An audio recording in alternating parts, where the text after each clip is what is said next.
Kitap Johnny'nin qararı. Yazğıcı Jeff Flordo. Johnny bir iqtisadşünas bo'lishni bekmi arzu qildi, chunki u qarorlar haqida o'ylashni bekmi yaxshi ko'rdi. Bir kun u maktabdan qaytgach, kechki qiladigan ishlar haqida o'ylandi. O'yin maydoniga yoki kutubxonaga berish uchun yetgudek vaqtim borga, deb o'yladi Johnny. Hozir havo bek ochiq, shunda oftobga. Ammo opam degandi, ati yomg'ir yog'di deb. Johnny yana o'yladi. O'yin maydoni bekli ko'ngillik, lekin yomg'ir yoqqan chog'da hargiz unchalik ko'ngillik bo'lmaydi. To'g'ri, bugun o'yin maydoniga boray, dedi Johnny. O'yin maydonida Johnny yaqin do'sti odam bilan uchrashib qoldi. Yaxshimisa Johnny, shanba kuni mening tug'ilgan kunim. Bir tug'ilgan kun o'tirish qilmoqchi edim. Yana tek so'zgili bormiz, sen kelalamsa? deb so'radi odam. Bo'ldi, borma. Tug'ilgan kun o'tirish cho'qim bek ko'ngillik bo'ldi, dedi Johnny. Noyt yaxshi, undaqda biz berib gülangish o'ynaylik, dedi odam. Birazdan keyin Johnny'ning dadisi kelib, "Bolam, faqat 5 minut vaqtimiz qoldi uyga qaytadiganға. 5 minutdan keyin uyga qaytamiz", dedi. Johnny darhol bu 5 minut ichida nima qilish haqida o'ylashga boshladi. U gülangish o'ynay oladi, sehrli g'ushdan sehrla oladi, yana boshqa nurg'un tanlashlar botdi. Bundaqchi tanlashlar bo'lgan siri qaror qilish nima degan tasa? Biz o'yin maydonining u tarafiga yugurishda musobaqa qilishaylik, dedi odam.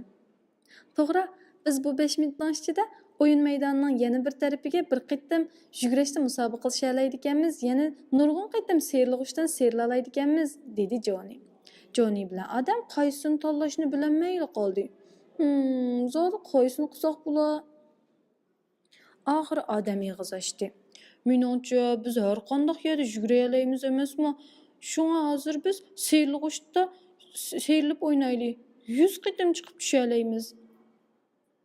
Amsi biz sehrli g'ushdan yenigacha yugurishni musobaqa qilishaylik, deb baqirdi Johnny sehrli g'ush qarab yugurgach. O kuni kechki tomoq vaqtida Johnnyning uyidagi telefon jiringladi. "Do'stim Taylor bolam", dedi Johnnyning dadisi. "Shanba kuni uning tug'ilgan kuni yig'ilib o'tirishi bor ekan. Senim taklif qilg'isi bor ekan, bora olamsa?"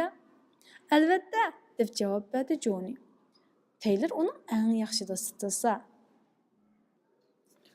O kuni kechida Johnny karvatda yetib, o'zining shanba kuni odamning tug'ilgan kun o'tirishiga borman deb va'da berib qo'yganligini esiga oldi. Agar men odamning tug'ilgan kun o'tirishiga borsam, so'zgili bora olayman. Ham odam yaxshi bir do'st, lekin Taylorning ko'ngli yerim bo'lib qoldi-da, deb o'yladi Johnny. Biroq men Taylorning tug'ilgan kun o'tirishiga borsam, odamning ko'ngli yerim bo'lib qoldi. Lekin Taylor har vaqt mening eng yaxshi do'stim bo'lib keldi. Taylorning tug'ilgan kun o'tirishiga bekli bog'im bor. Lekin odamning tug'ilgan kun o'tirishini faqat o'tkazib o'tkim yo'q. Ajab tasbir tanlash bo'ldi. Qandoq qilaman? Johnny shularni pichirlig'icha uxlab qoldi.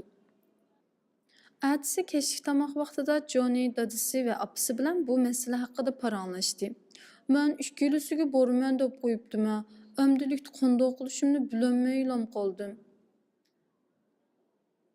"To'g'ri deysa, bolam, bu rostilla chatoq bo'pti", dedi opasi. "Kimnikiga boray deyapsan?" "Mening ishkilisiga bog'im botdi", dedi Johnny ko'ngli yerim bo'lgan holda. "Biroq unda qilolmaysan-da, bolam. Chunki ishkilisi birla vaqt tursa, odamnikiga boray deyman. Shunda bo'lganda so'zgili bora oladi ekanman." "Undaqda Taylornikiga borolmaysan?" deb so'radi opasi. Faqat birisininkiga bora olayman. Zot qandoq qilsam bo'lar?" Johnny inkini yo'lab o'tirib o'ylanib ketdi. "Taylor har vaqt mening eng yaxshi do'stim bo'lib keldi. Shunga cho'qim uning tug'ilgan kun o'tirishiga berishim kerak.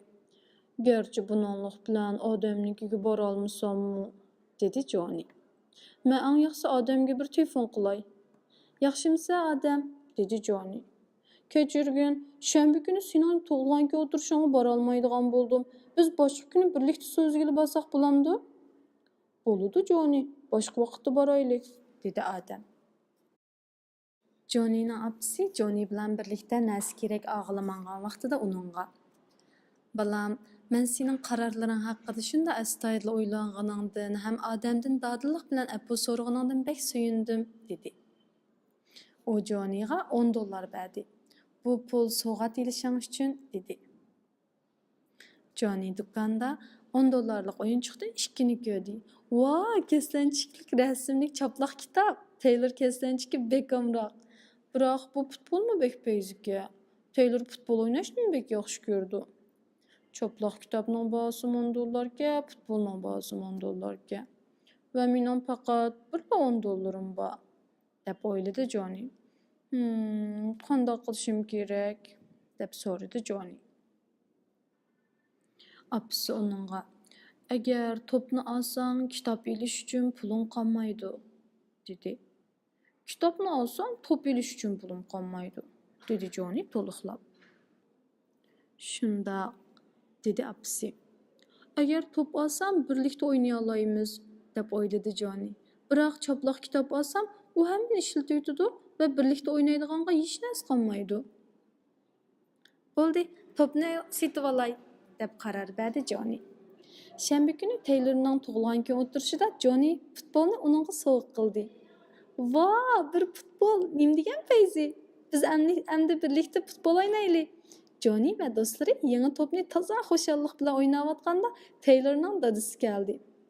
"Morojniy vaqti keldi, bolalar", deb chaqirdi ularni. "Morojniy yeganlar bormi, Johnny?" deb so'radi Taylorning dadasi. "Albatta", deb javob berdi Johnny. "Praniklik morojniynimi yoki shokoladlik biyolpuz tamliknimi?" deb so'radi Taylorning dadasi. Johnnyning yana beshi qatdi. Har ikkalisidan. Assalomu alaykum, sevimli ota-onalar, o'qituvchi ustozlar.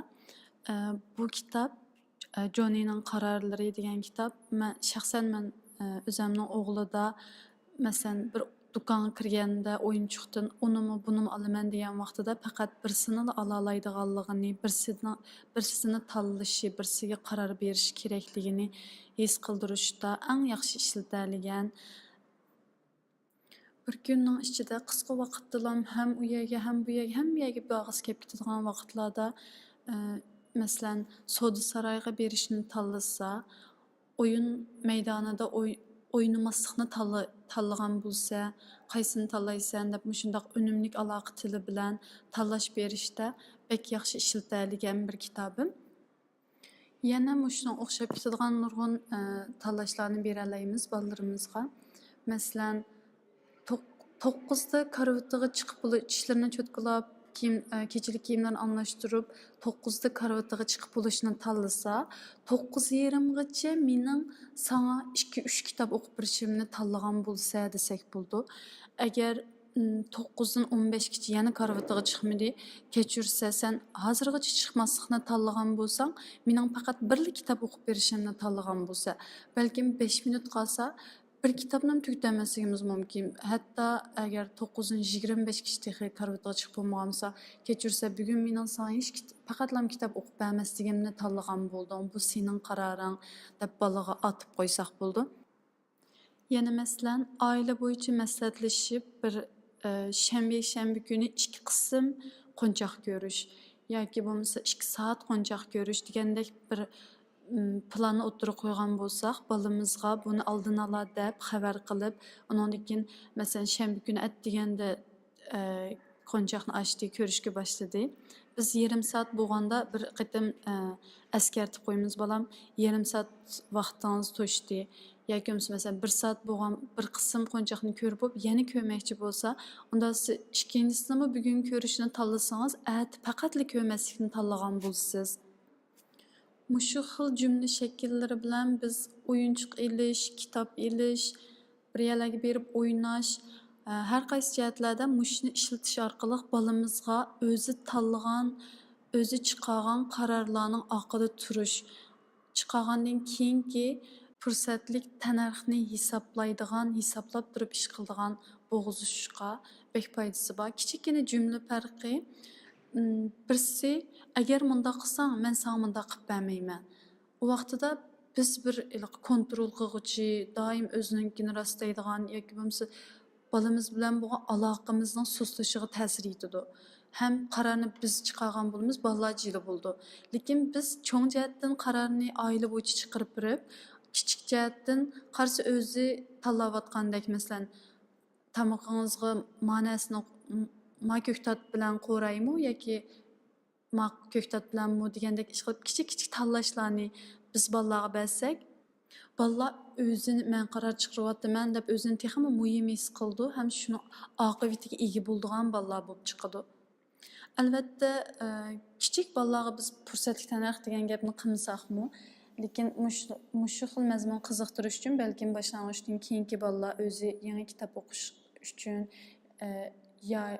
yoki o'qituvchi ustozlarga mush kitobni o'qib bergandan keyin qandaq balalarga qandaq bir savollarni so'rab qila olamiz, bu haqdami tafsiliy yozibdi. Mushularni deb o'tay. Kitobni o'qigandan keyin munozara qilishga bo'ladigan temalar birinchisi, bu hikoyada Joni qanday qarorlarni chiqarishga majbur bo'ldi. Ikkinchisi, Joni qaror chiqarishdan burun qattiq o'ylanishga, astoydil o'ylanishga majbur bo'ldimi? Uchinchisi, u qaror chiqarishdan burun nimalarni o'yladi? To'rtinchisi, siz bugun qanday qarorlarni chiqardingiz? Beshinchisi, bu qarorlarni chiqarish oson bo'ldimi yoki tez bo'ldimi? Altıncısı, siz qarorlaringizni chiqarishdan burun nimalarni o'yladingiz? Balalarımızdan yoki o'quvchilarimizdan savollarni so'ragan vaqtimizda cho'qim astoydil anglab, ba'zan so'zlarni takrorlab, demak sen mundaq qaror berding. Nima uchun? Mesela sababini degan, mundaq sabablar tufayli sen mundaq o'ylading deganga o'xshash balalarning o'zining gapini o'zi takrorlab berishimiz ularni texmi men muhimkanman degan bir tuyg'uni bera olamiz. Ve gibi bütünley tügep bo'lganda başqa qandaq o'yladinglar, başqa qandaq o'ylaganlar bor. Balalardan ko'plab başqa, yana başqa degan so'z bilan jiq yana başqa o'yladinglar, yana başqa qandaq bo'lishi mumkin. Buni bekchiq ishlatishimiz kerak. Kitobda yana savollardan keyin iqtisodiy tushunchalar, iqtisodiy ideyalar deb azroq bir narsa yozgan. Bu kitobda Joni nurg'unlagan qarorlarni chiqarishga majbur bo'ldi va ularning ko'pinchasida foyda ziyonni dangsashga, foyda ziyonni mo'ljalashga muhtoj bo'ldi. Qaror chiqarish uchun ma'lum bir narsadan voz kechishga majbur bo'lgan vaqtimizda har vaqt bu xil mo'ljallashga muhtoj bo'lamiz. Iqtisodshunoslar buni opportunity cost, fursatlik tanarx degan atalg'u orqali voz kechilgan tanlashning chiqimini o'lchaydi. Odatda voz kechilgan tanlash moliya jihatini o'lchindi, biroq har vaqt bundoq bo'lishi zarur emas. Fursatli tanarx vaqt yoki boshqa jihatlarni o'lchansimi bo'ldi. Masalan, hikoyada Joni oxiri Taylorning yig'ilishiga berishni qaror qildi. Bu qarorninki fursatli tanarxi bo'lsa, odamning tug'ilgan kuni o'tirish yig'ilishi bo'ldi. Jonining fursatli tanarxni vaqt bilan o'lchsakmi bo'ldi. Agar bu yig'ilish 3 soat davomlashsa, undaqda yig'ilishga berishning fursatli tanarxi 3 soat bo'ldi. Shuna o'xshash Joni Taylorga bir futbol ilish uchun $10 xarjlaydi. Demak, bu futbolninki fursatli tanarxi bo'lsa, o to'pga erishish uchun xarjlagan $10 pul. Eng oxirida personajlar deb shu kitobda tilga ilib o'tgan Joni Taylor odam uchsiniki qisqacha tarjimonini bergan. Personajlar Joni, to'liq ismi John Maynard Keynes. 1883-yilda tug'ilib, 1946-yilda vafot bo'lgan. John eng baldur hukumatning siyosat orqali iqtisodga aralashishini targ'ib qiladigan nazariyalarni o'tirib qo'ygan makro iqtisodshunoslarning biri bo'lib, uning nazariyalariga asoslanganda pul qisliqi eksportni ilgari suradi va hukumatning ommaviy aslahalar uchun mablag' selishi texmi ko'p xizmat o'rni yaratadi. Jonining strategiyalari Birinchi dunyo urushidan burun ko'p olqishga erishgan va Keynesian iqtisod nazariyasi deb nom berilgan. Ikkinchisi Taylor, to'liq ismi Harriet Taylor Mill. 1807 yılı tug'ilib, 1858 yılı vafot bo'lgan. Taylor hayot vaqtida hech bir əsərini nəşr qıldırılmagan. Əfsuslanarlıq yeri shuki, o zamanlarda ayollar uchun bu xil ahvol nihoyatda ko'p ko'riladigan odatga ahvol edi. Lekin u John Stuart Mill'ninki nurg'un asarlarini o'qigan va o'zining fikrlarini bergan. John Mill o'z vaqtida iqtisodiy erkinlik, unumlik tengshash, ayollarning huquqlari va muhit asrash qatorliq sohalarda qo'shgan to'hfasi bilan mashhur bo'lib, u Taylorning o'z asarlari uchun muhim to'hfalarni qo'shganligini aytgan. Uchinchisi Adam, to'liq ismi Adam Smith, 1723 yil tug'ilib, 1790 yil vafot bo'lgan. Adam Smith Davlatning boyligi nomli kitobida o'tirib qo'ygan nuqtai nazarlari uchun hozirgi zamon iqtisodshunosligining otasi deb atalgan. U muvofiq shaxsiy manfaat va bozor raqobatini eng yaxshi ijtimoiy natija ilib keldi deb qaragan. Bu jarayonni ko'rinmas qo'l deb atagan.